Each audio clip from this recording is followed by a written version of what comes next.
Hi friends, welcome to Ugai Foods. இன்றைக்கி நம்ம உகை ஃபுட்ஸில் கருவேப்பிலை சாதப்பொடி அது ஃப்ரெஷ் பேட்ச் வந்து ரெடி பண்ண போகிறோம். சரி, அதை அப்படியே உங்களுக்கும் ஒரு வீடியோவை எடுத்து போட்டுடலாம் அப்படின்னு நினச்சிட்டு வீடியோ எடுக்க வந்தேன். ஓகே ஃப்ரெண்ட்ஸ், இப்போ கருவேப்பிலை சாதப்பொடிக்கு தேவையான பொருட்கள் வந்து நான் அளவுகளோடு சொல்கிறேன். நீங்கள் நோட் பண்ணிக்கோங்க. முடிஞ்சால் இதை வீட்டில் நீங்கள் ட்ரை பண்ணி பாருங்கள். ஓகே ஃப்ரெண்ட்ஸ்,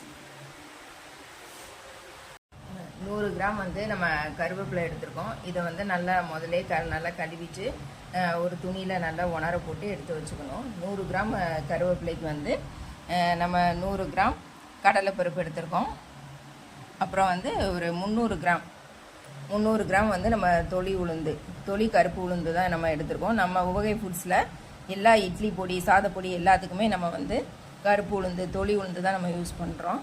அதுக்கப்புறம் ஒரு 3 டேபிள் ஸ்பூன் வந்து சீரகம், அப்புறம் உங்கள் காரத்துக்கு தகுந்த மாதிரி வத்தல் எடுத்துக்கோங்க. இது கூட உப்பு, காயம், இது மட்டும் சேர்த்து நம்ம எல்லாத்தையும் ரோஸ்ட்